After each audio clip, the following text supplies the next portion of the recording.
Is Pope Francis about to ban the Latin Mass? Stick around to find out.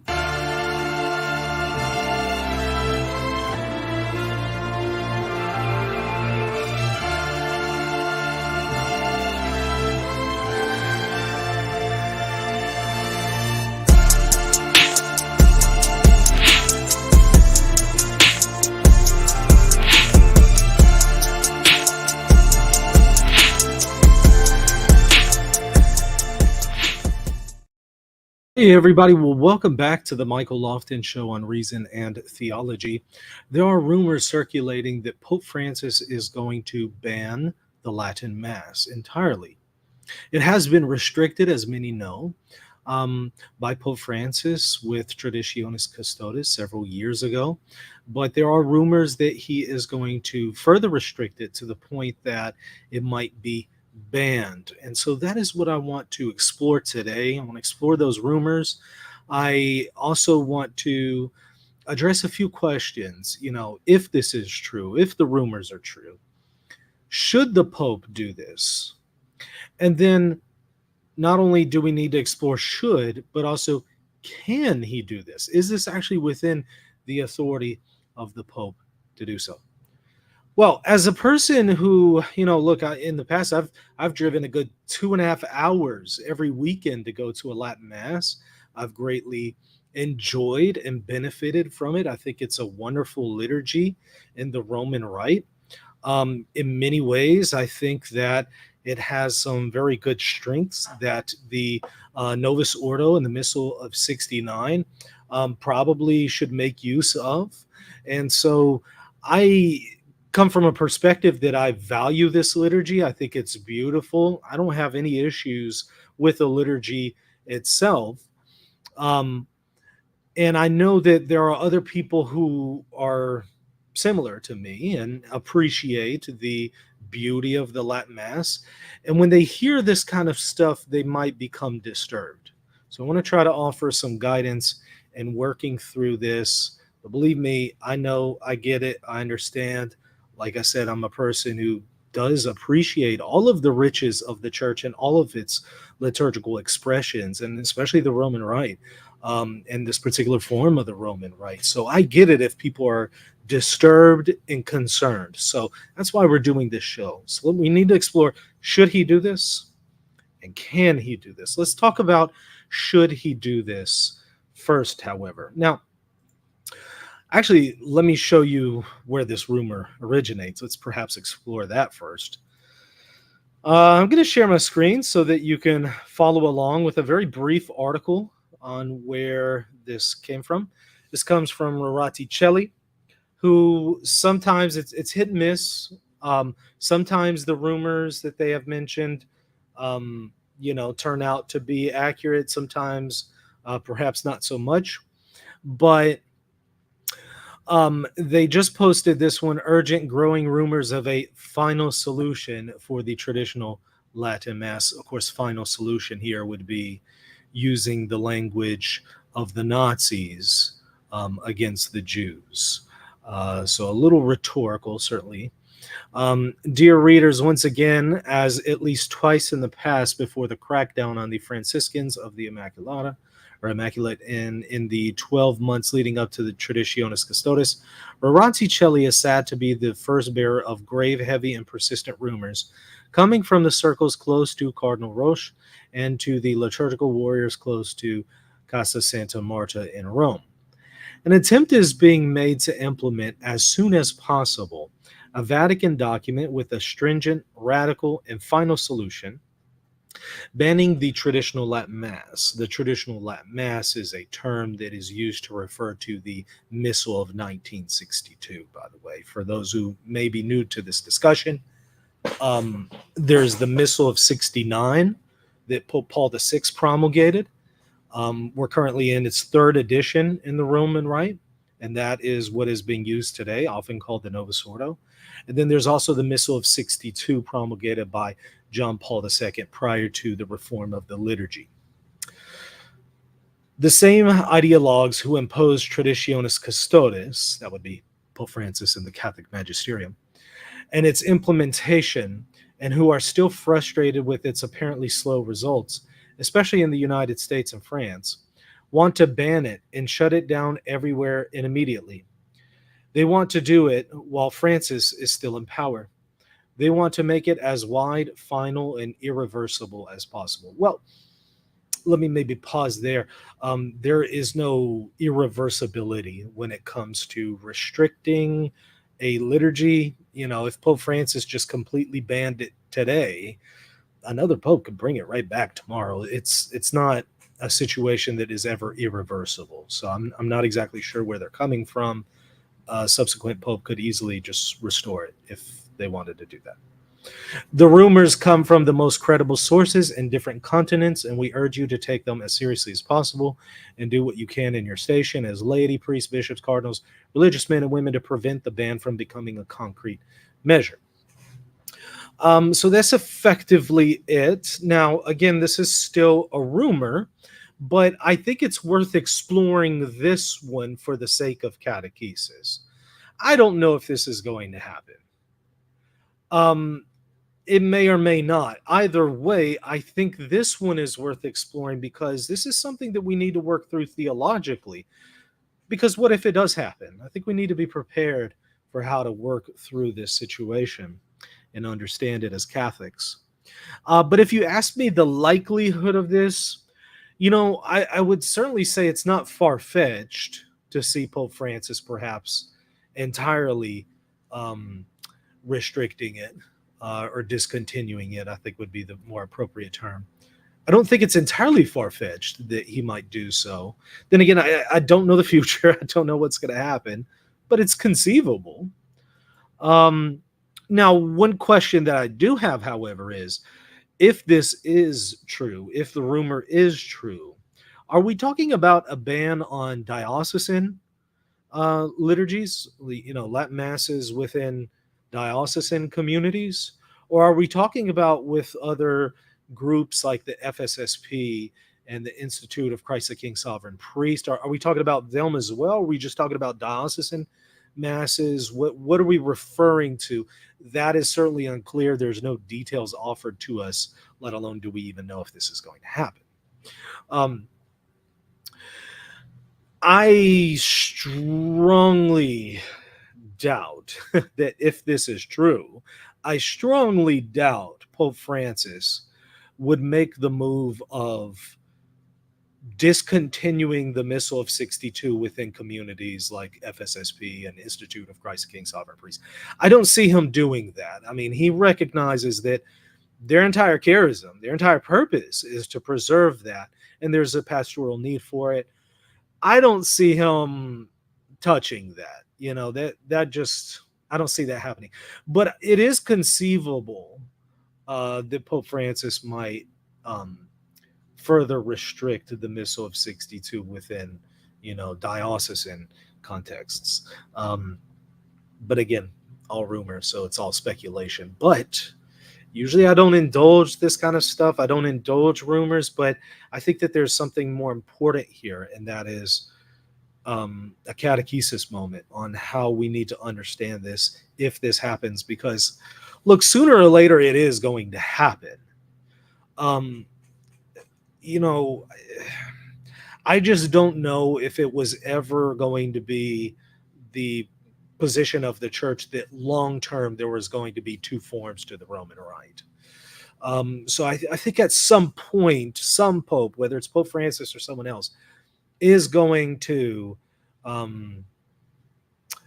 address this issue of two forms of the Roman Rite, two expressions of the Roman Rite, and perhaps narrow it down to one form. It might not look exactly like it does with the Missal of 62 right now, the Novus Ordo, but I just don't see long-term this being the agenda. So at some point this is going to happen, and so we just kind of need to know, okay, should this happen? Should it happen now? Can this happen? Does the Pope even have this kind of authority? That's the kind of stuff that I want to explore. So let's talk about it. Should Pope Francis ban the Missal of 1962, often called the Latin Mass? Well, I want to say this. Well, we have to consider that there are a lot of people in this community that attend this liturgy not for the sake of weaponizing it against the magisterium, but simply because they appreciate the liturgy and they benefit from it and it enriches their life. And so there's certainly a pastoral need for the Missal of 62. I think there's some really good people out there. They go to the liturgy, they're not dissenters. They are level headed people who are balanced and they really appreciate the liturgy. There's a pastoral need there. Um, there's a group of people here who they don't have an issue with the Missal of 69 or the Novus Ordo, as it's often called. They don't have an issue with it. They might just prefer the Missal of 62. It resonates a little bit more with them in the same way that, maybe the Byzantine liturgy resonates with you a little bit more than any expression of the Roman Rite. And that's fine as long as we recognize, hey, all of these rites are equally valid, equally dignified as the magisterium teaches. And we're not putting one down and saying that one gives more grace than the other, or one is valid and one isn't.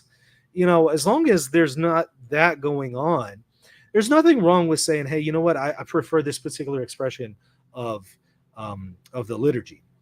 It resonates more with me. And perhaps subjectively, I'm much more disposed to receive its grace than perhaps some other liturgical expression that offers me the same amount of grace, but maybe I'm a little less disposed to receive it in that context. That's fair. And there's a group of people out there that fit that bill, and there's a real pastoral need for them that needs to be met here in offering them the Missal of 62. And so if the Missal is entirely banned, you're going to have people like that who suffer because of this decision. And there would be possibly a failure to meet that pastoral need. There's also people in this camp that, again, aren't dissenters, and they don't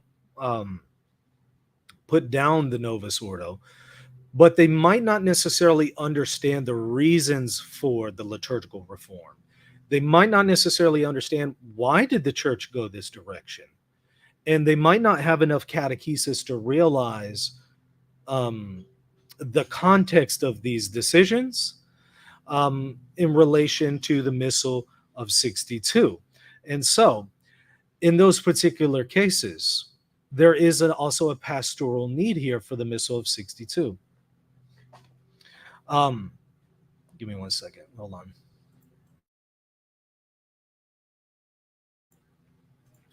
There's a real pastoral need where some people, they're not opposed to the Novus Ordo, but they're also not catechized enough to understand the reasons for the post-conciliar liturgical reforms. They're in need of catechesis, and in this transitionary period, perhaps this could be useful to them, the Missal of 62. It could be fruitful to them. And so, again, there's a pastoral need for that group of people as well. And if it's entirely banned, I don't know. It seems like that group of people wouldn't be receiving the pastoral care that it needs. Now, there's those groups of people, and I'm sure there's actually more, but as we know, there are also others in this community who have taken a good and holy liturgy of the church, the Missal of 62. Good and holy, nothing wrong with it. It's beautiful. But they've taken it and they've weaponized it, and they've used it as a weapon to beat the church over the head with. They've used it as a weapon to engage in dissent against the magisterium, against the most recent ecumenical council, against the papacy, using it in a very, very negative way. Again, this doesn't describe everybody who goes to the liturgy of the Missal of 62 by any stretch of the imagination. This is certainly not everybody. But there are key players in this community that have been very noisy, very vocal in weaponizing something good. And the church has been trying to address that community. Unfortunately, I think caught in the crosshairs is the people who aren't weaponizing it, who sincerely want to attend this liturgy because they benefit from it, but they're not dissenters, they're not weaponizing it. They're caught up in the mix and in the crossfire, and that is unfortunate. But the church is trying to engage some of these other people, and I have to point out a couple things with this group. We've seen with this group, especially since Traditionis Custodes was released, which again was that document from Pope Francis that has restricted access to the Missal of 62 a little bit more than in the past. I mean, it hasn't banned it, but it is a little bit more restrictive compared to before under Summorum Pontificum with Benedict XVI.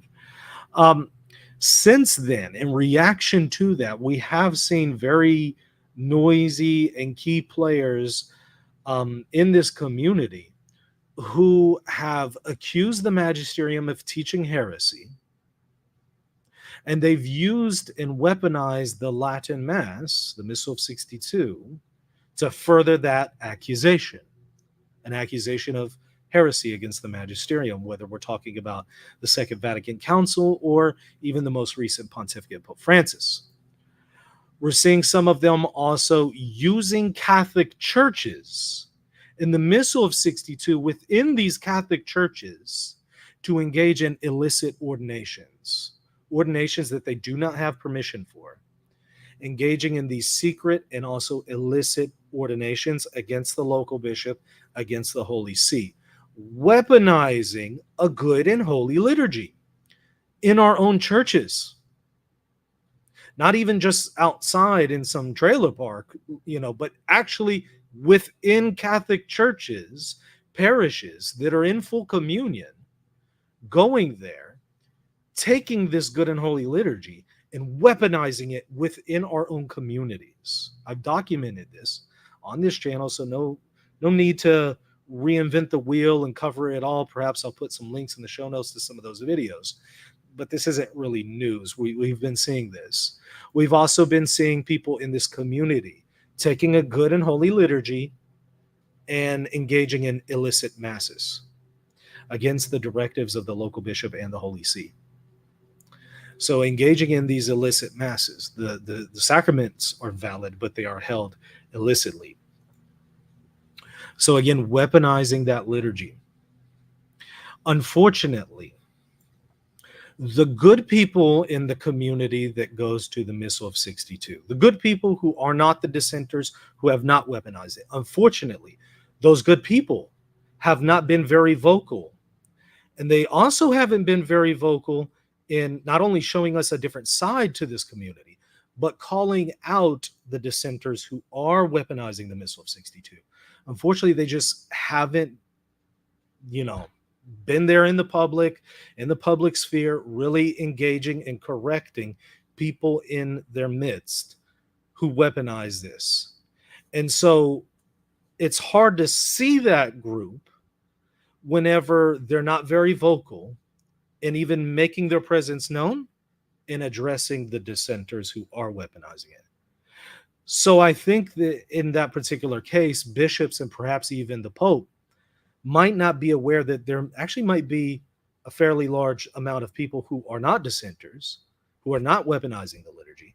They might not be aware that there's a real pastoral need for those people because they've unfortunately not spoken up in the way that others in this community have. So that is unfortunate. And the group that has been weaponizing the Missal of 62, especially since Traditionis Custodes, has only proven Pope Francis right. And that's what's so sad here, because there was a wonderful opportunity where faithful Catholics who love the Missal of 62, who are faithful to the magisterium, there was a real opportunity here to stand out and say, you know what? We're going to be obedient. We're going to listen to the magisterium. Instead, we haven't really heard a lot from them. We've heard instead from the dissenters who say, we're not going to listen to the church. We're not going to listen to the magisterium. Instead, we're going to prove Pope Francis and Traditionis Custodes right. And they end up showing that They love an expression of the liturgy more than the church itself. And that's certainly a problem. Let me show you briefly what Pope Francis said concerning the reason for issuing Traditionis Custodes, for those who may not be familiar with this. He tells us why he was restricting the Missal of 62 for many reasons. He says a ton of bishops throughout the world were pointing out that there's, a need to restrict this. And one of the reasons why, this is mentioned in the letter of the Holy Father Francis to the bishops of the world, accompanying the letter Traditionis Custodes, one of the reasons why is this. Look at what he says. At the same time, I'm saddened by abuses in the celebration of the liturgy on all sides. In common with Benedict XVI, I deplore the fact that in many places, the prescriptions of the new missal are not observed in celebration, but indeed come to be interpreted as an authorization for, or even a requirement of creativity, which leads to almost unbearable distortions. And yeah, okay, that's certainly true. And that needs to be addressed more. And I know recently the Vatican did come out with another document condemning abuses in the Novus Ordo. That's great. I do want to see some teeth to this, though. Just simply decrying abuses in the Novus Ordo doesn't really do a whole lot. At some point, we have to engage in church discipline. And so I think that maybe the papacy could do a little bit more there. He says, but I'm nonetheless saddened that the instrumental use of the Roman Missal of 1962, often called the Latin Mass, is often characterized by a rejection not only of the liturgical reform, but of the Vatican Council itself, claiming with unfounded and unsustainable assertions that it betrayed the tradition and the true church. The path of the church must be seen with the dynamic of tradition, which originates from the apostles and progresses in the church with the assistance of the Holy Spirit. And he says, a recent stage of this dynamic was constituted by Vatican II, where the Catholic episcopate came together to listen and to discern the path of the church indicated by the Holy Spirit. To doubt the council is to doubt the intentions of those very fathers who exercise their collegial power in a solemn manner with Peter and under Peter in an ecumenical council, and in the final analysis to doubt the Holy Spirit himself who guides the church. And that's fair. That's certainly legitimate criticism that he's engaging in there. I would, however, point out that, look, there is a difference between the Missal of 69, or maybe you want to call it 70, since it really kicked in the year 70. The Novus Ordo, so to speak. There is a point of disconnect between what the Council Fathers called for and the Novus Ordo in some ways, and especially the Novus Ordo in the ways it's often celebrated. And not just often celebrated, but even the rubrics in some contexts. So I want to say, look, there is some disconnect there that we have to grapple with. But overall, I get what he's saying. Look, you can't just outright reject the liturgical reforms. That's rejecting an ecumenical council. And that's then rejecting the authority of the magisterium. You just simply can't do that. That would be heretical. So I get it. I understand that. That's a legitimate criticism. And look what he's doing here. He's saying, look, it's unfortunate some people have weaponized this liturgy, and therefore we're restricting the Missal of 62 with Traditionis Custodes. Now, again, here was a perfect opportunity where people who were weaponizing the Missal of 62 to stop doing that. When Traditionis Custodes came out, they should have stopped doing it and proven Pope Francis wrong. I called on them to do so at the time. Unfortunately, they didn't. They engaged in illicit ordinations, illicit masses, accusations of heresy, and many others. Now, again, that's only a certain group of people within this community, not all people within this community. There's really good people in this community who weren't doing any of this. Unfortunately, we didn't hear a lot from them. Not only do we not hear a lot from them, so it's kind of hard to even know that they're there sometimes, but also they were not doing enough to address the other people in their own parishes and own communities who were dissenters, who were weaponizing the liturgy. They just weren't vocal enough. They still aren't vocal enough in addressing them, unfortunately. So they will end up being the ones who suffer because of somebody else's mistakes, because of somebody else's weaponization of a good and holy thing. So if this is true, it's unfortunate because some good people are going to suffer from it, and a real pastoral need may no longer be met. And that's going to be pretty difficult for faithful Catholics. I'm not saying those faithful Catholics are going to leave the church. No, but that's certainly putting them in a difficult position, where I have no doubt they'll choose to stick with the church, but it will be very hard to bring them along, and they will have some feelings of resentment that could be addressed more pastorally. Okay, so that concerns, should the Pope do this? I understand that the Pope is trying to address this particular group that is weaponizing it and has become even more toxic and more dissenting in its behavior since Traditionis Custodes. I know he wants to address that group of people, and they should be addressed. But there are certainly some questions on whether or not this is the best way to handle it, in light of this other group of people that don't fit that bill. And I want to be very clear. I think it's perfectly legitimate for Catholics to express their concerns on this. Canon 212 allows for people to express their concerns with their pastors and also with each other, and that includes on social media in the public. Expressing a concern, that's not the same thing as dissent. That's not the same thing as rejecting the authority of the magisterium, but it is expressing a concern and saying, hey, I don't know if this is the best approach. That's 100% legitimate. Donum Veritatis allows for that. Canon 212 allows for that. Anybody who might be concerned about Pope Francis doing this, who wants to express their concerns, I support you. I support your concerns, and in some ways I share your concerns, because there is a pastoral need that needs to be met here, and I don't know if this is going to be the best way to address it. At the same time, I understand Pope Francis has put it between a rock and a hard place, and he's really trying to address this other group that is very, very vocal, that's the face of the Missal of 62, a group that is very, very, very problematic. And so it's a very difficult situation to address. I'm certainly happy that, I'm not the Pope who has to deal with this. It's a tough call, but I understand people who are concerned and think that, hey, I don't think this is the right approach if this does happen. And I support you with that. And I think that that's perfectly fine for people to express that. You need to do so with love. You need to do so respectfully, with humility, not introducing any element of dissent. But you can certainly express your concerns and perhaps explain why you think this might not be the most effective or prudent measure. So what we're going to do coming up next is we're going to consider, however, can the Pope do this? Not just should, but can. Is this actually within papal authority, papal power to do so? And by the way, when I say can the Pope, I can ask the same question of an ecumenical council of the College of Bishops. Can the Pope, can the magisterium do this?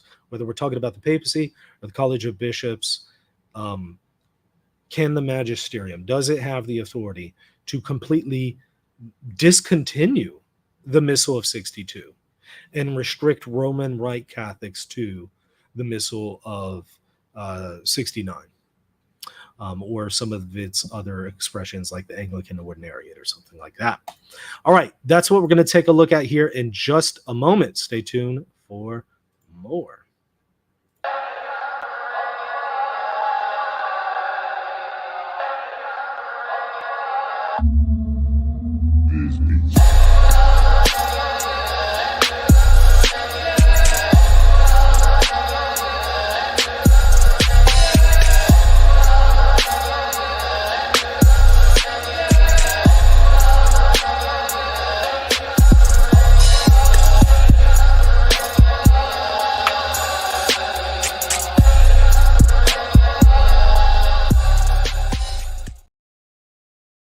Hey friends, are you thinking about converting to Eastern Orthodoxy? If so, I have the book just for you. It's called Answering Orthodoxy. In this book, I engage all of the objections that Eastern Orthodox have against the Catholic Church. I respond to all of them, refute them, and I show why the Catholic Church alone possesses the fullness of the faith.